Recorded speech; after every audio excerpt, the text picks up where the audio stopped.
Ya, syukur ibu yang ikut ambil perwakilan dari para tokoh kita memberikan santunan, maka kemudian saya tengok tadi dibukalah biji anak-anak yang laki-laki, yang perempuan tak boleh dibuka jilbabnya. Apa sebab? Bapak ibu sudah paham bahwa ketika menyantuni anak yatim, maka kemudian kau usap kepalanya. Pertanyaan Ustaz, kalau dia anak laki-laki, usap kepalanya pas kasih santunan dari depan atau dari belakang? Bukan asal diusap saja itu Bu, nanti anak itu oyong dia. Pas bapak kasih, ibu gosok-gosok saja, bening dia, oyong tumpang dia, kasus kita. Kalau anak laki-laki dari depan atau dari belakang? Kalau anak perempuan dari belakang atau dari depan? Kata ibu di belakang, jangan Ustaz permasalahkan itu. Mau aja orang nyantuni udah 10 kali, jangan banyak cakap Ustaz itu. Mana ibu yang betul? Anak laki-laki dari depan duluan, kemudian anak perempuan dari belakang duluan. Apa ada begitu Pak Ustaz? Itu hanya adab saja. Laki-laki perempuan boleh. Mau dari depan kau buat duluan, monggo silakan. Mau dari depan duluan ke belakang juga boleh. Dari belakang pun ke depan juga boleh. Yang tak boleh diacak-acak. Aku kadang nengok orang yang punya anak yatim itu dia acaknya rambut kawanku. Anak yatim ini udah bagus, dia pakai minyak, pakai sisir dia. Pas sampai ke sini, buka besi, buka. Apa lah wawang ini katanya? Aku usap kepala. Aku dengar berapa telapak tanganku menyentuh rambutmu, maka begitulah kebaikan yang aku dapat. Nenek ini, kakek ini, itu hadis yang dia dengarkan. Maka ketika dia mengusap kepala anak yatim, dia acak-acaknya. Kenapa nenek buat begitu? Kenapa kakek buat begitu? Supaya Pak Ustaz banyak rambut anak itu kena telapak tangan orang. Banyak pahalanya kata dia. Itu bahasa orang ujung batu bongah. Tahu itu bongah? Kalau bahasa sini apa bongah? Bodoh, salah amalkan, salah pasang. Maka yang betul itu hanya isyarat saja, asal kasih santunan, alhamdulillah. Biarpun mereka ditegakkan, kita hormati mereka, kita muliakan mereka. Maka ayat yang dibaca Qur'an kita tadi luar biasa. Ara'aitan ladzi yukadzibu biddin. Tahu kalian siapa pendusta agama ini? Bukan yang tak sholat, bukan yang tak puasa, bukan yang sudah ada duit berangkat haji, bukan yang tak mau infak sedekah, tapi ketika di lubang infak sedekahnya, dia tutup lubang untuk peduli kepada anak yatim. Fadzalikan ladzi yadukul yatim. Pendusta agama ini adalah yang hanya soleh sendiri, hanya dia makan sendiri, tapi anak yatim menjadi kelaparan, anak yatim putus sekolah, anak yatim koyak bajunya, anak yatim tak ada pecinya, anak yatim tak ada jilbabnya, dia menutup diri. Itulah pendusta agama. Begitu Allah sampaikan dalam Al-Quran. Maka yang kita buat ini saya apresiasi, mantap, lanjutkan, tingkatkan. Dan boleh saya tanya berapa dapat jumlah di satu orang, tapi total jumlah tadi diumumkan panitia, alhamdulillah sekitar 12 jutaan. Ku hitunglah satu persatu anak yatim di tadi, ku tengok 5 laki-laki ditambah perempuan lagi, ku hitung rasa-rasanya dapatnya kalian di 1 juta satu orang, insya Allah. Tapi kalau kau buka sekarang, payah urusannya nanti saja di rumah ya. 1 juta. Oh, tambah 1 lagi. Udah dapat tadi dong? Udah dapat tadi? Oh, udah dapat tadi. Rupanya dia keluar tadi. Buang air kecil Bapak ini. Maklum saja. Kalau begini cara memuliakan anak yatim, bagus.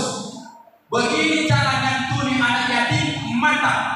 Yang perlu kita robah di sebahagian tempat, mohon maaf, nanti tujuannya memuliakan anak yatim, malah kita kadang-kadang mohon maaf sedikit merendahkan anak yatim. Contohnya Ustaz, kalau mereka Pak menghadap ke depan, mulia nampak bapaknya datang, mau difoto, mau diambil dokumen jadi kenangan ke anak cucu, dicontoh mereka, bagus, amal tidak boleh itu. Dipanggilkan nama anak yatim di satu-satu, disuruhlah baris ke depan, kemudian menghadap ke jamaah yang ramai, baru kemudian dipersilakan tokoh masyarakat memberi santunan. Santunannya 100.000, fotonya hampir setengah jam. Itu PNJ anak yatim namanya itu. Maka yang Bapak buat ini sudah mantap, berdiri mereka, kita pun juga ikut berdiri. Bagus, luar biasa. Di tempat lain mohon maaf, dan begitu dilakukan Bapak Ibu. Anak yatimnya berdiri, dipanggil satu-satu, disalamkan ke tokoh masyarakatnya, kemudian lama fotonya daripada sumbangan yang dia terima. Apakah itu cara memuliakan mereka? Tidak sebanding yang dia terima dengan mohon maaf. Kalau saya lah anak yatimnya diperlakukan begitu, hanya dapat sekian ratus ribu, maka saya memilih tak usah hadir karena saya malu kepada jamaah. Ya kan, Bu? Malu. Kenapa dia bisa dipanggil saya tak? Kata kawannya sebelah, karena kau masih utuh, ada ayahmu.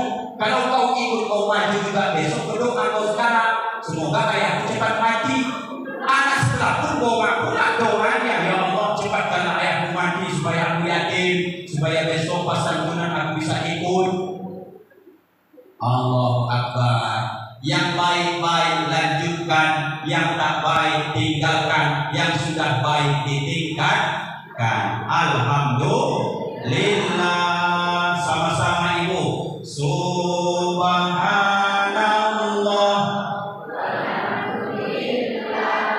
Wala ilaha illallah.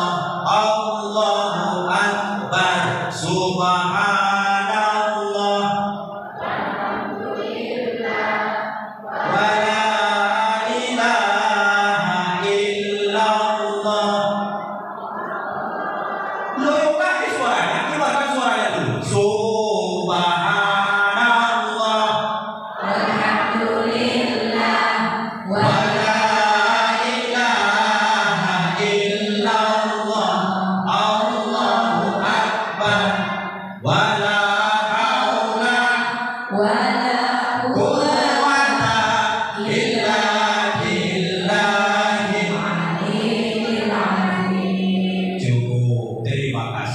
Rupanya setelah dibantu pakai mikrofon baru dengar suara Ibu jelas. Itu pun satu orang, yang selebihnya katanya di belakang. Itu pun jadilah. Bapak Ibu yang saya hormati, kita sepakati jam berapa kita selesai ceramah nih? Karena saya tak nampak jam lagi, dihalangi tiang yang besar ini. Jam berapa ini? Tak nampak saya. Tengok dari sini, oh nampak. Jam 3:05. Jam berapa ini ayahanda biasanya selesai? Jam lama kali, jam apa? Jam berapa ya kan? Kita sepakati asar ya Pak ya. 15:04. Lama kali asar sekarang. 15:49. Oh Tuhan. 11 menit menjelang jam 4 juga rupanya. Sesuai permohonan ibu-ibu.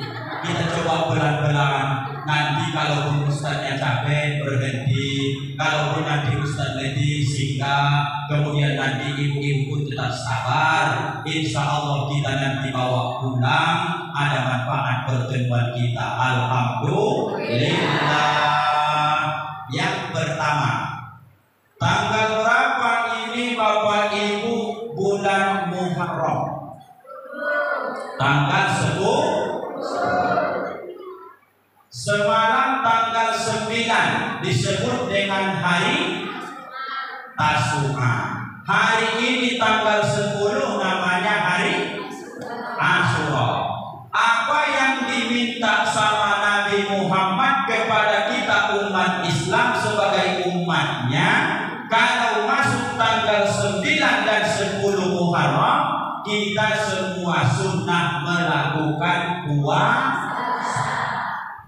Tunjuk tangan yang puasa hari ini.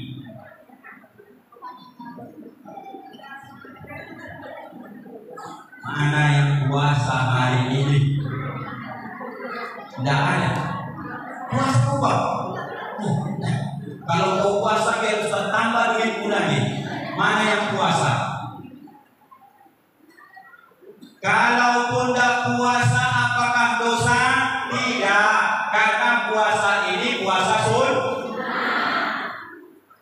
Puasa tanggal 9 namanya puasa Tasu'a, puasa tanggal 10 namanya puasa Asyura.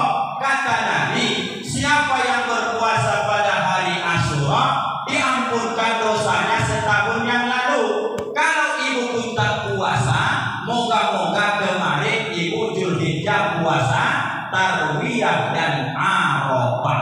Puasa tak kemarin? Coba tunjuk tangan yang puasa Tarwiyah Zulhijjah kemarin. 3 orang. Yang puasa Arafah malu, takut ria, ya kan Pak? Puasa Tarwiyah tanggal 8 Zulhijjah ampun dosa setahun. Yang puasa kemarin di Zulhijjah tanggal 9 nama puasanya Arafah, puasanya 1 hari, ampun dosanya 2 tahun. Alhamdulillah. Yang 2 tahun itu setahun yang sudah lalu, setahun yang akan datang. Bagaimana Pak Ustaz? Berarti kalau kita puasanya tanggal 9 Zulhijjah puasa Arafah, kita buat dosa setahun akan datang, berarti tidak apa-apa Pak Ustaz. Itu maksudnya. Maksud hadis Nabi diampunkan dosa 2 tahun setahun lalu, setahun akan datang. Yang puasa kemarin Arafah dijaga Allah dia setahun akan datang supaya jangan melakukan dosa. Asik ibu sudah niat mau gosip, tiba-tiba dibuat Allah sariawan dan jadi gosip. Bapak niatnya mau ngomel sama bini, pulang ke rumah mau marah-marah, tiba-tiba bapak mau menjelang masuk rumah mendenyut gigi, sakit gigi dan jadi merepet. Bapak rencananya nanti malam mau main domino, barokah karena puasa kemarin di Arafah, tiba-tiba dia naik motor jatuh masuk paret, opname dan jadi main domino. Ingat di rumah sah. Anehnya biarpun begitu tetap syukur juga bapak ini. Berapa umur bapak? 50 tahun. Rupanya tidak selamanya sakit itu juga musibah, ujian, laknat, azab dari Allah. Pernah tidak ibu-ibu mendengar bahwa sakit juga adalah nikmat? Pernah tidak? Kalau belum pernah dia ceritakan. Tapi kalau sudah pernah dia harus ceritakan lagi. Sudah pernah guys apa belum? Sudah pernah belum? Sudah pernah apa belum? Bapak yang jatuh ke selokan niatnya mau main domino, main judi, rupanya diantarkan ke awal boros, rupanya di opname. 3 hari dia di opname, kemudian sudah sehat total, diajak sama bininya pulang. Ayolah bang pulang, kita kan BPJS yang boleh hanya 3 hari, besok wajib pulang bang. Kata lakinya, tidak usah, biarpun aku sudah sehat, aku lebih nyaman lagi sakit di rumah sakit ini dirawat. Kok bisa bang? Rupanya tanya, selama 3 hari suami ibu yang sakit tadi sudah jatuh cinta pula sama perawatnya. Alhamdulillah. Kok alhamdulillah lagi? Allah Akbar. Rupanya sakit juga membawa begitu itu. Makna dijaga setahun akan datang, tidak melakukan dosa, dibuat Allah penghalang kita jangan terjerumus melakukan dosa. Mau gosip datang sariawan, mau merepet marah ke bini sakit gigi, mau niat maksiat dibuat Allah jatuh naik Honda dan sebagainya. Begitu cara Allah memelihara hambanya. Maka tak boleh kita orang desa 1 suuzon sama Allah, tak boleh kita buruk sangka, tak boleh kita sama Allah itu mengutuk, tak boleh menggerutu. Apa yang dia kasih terima saja. Betul Bapak Ibu? Siap menerima kenyataan hidup? Bagaimanapun bentuk jodoh yang dikasih Allah sama ibu, pernah ibu komen sama Allah? Aku ya Allah, kalau aku tengok-tengok pandang di kaca, aku cantik, aku tinggi, aku putih, aku mancung. Kenapa berhadiah aku ya Allah dalam hidup ini berjodoh dengan lakiku memang tinggi, dia juga putih, Tapi ketika giliran mancung, dia juga mancung, tapi mancungnya kedalam. Pesek jadinya. Ada wanita sebelah, ya Allah aku tak terima. Kenapa bisa jodohku seperti ini? Sudahlah pendek, hitam, pesek, kakinya besar, cari duit tak pandai, rambutnya keriting, hidungnya besar. Oh Tuhanku, kalau tidur pun ngorok, tak ada sedikit pun yang bisa buat dagang dari lakiku ini. Oh Tuhan, ada orang begitu. Mana orangnya? Sebelah mana dia dulu? Datang dia. Sebelah sini. Alhamdulillah. Nah, terima saja apa yang diberikan oleh Allah. Pertama, kalau Bapak Ibu ingin mengukur diri hari ini, maka kemudian ada beberapa hal yang kita lalaikan. Itulah yang harus kita perbaiki.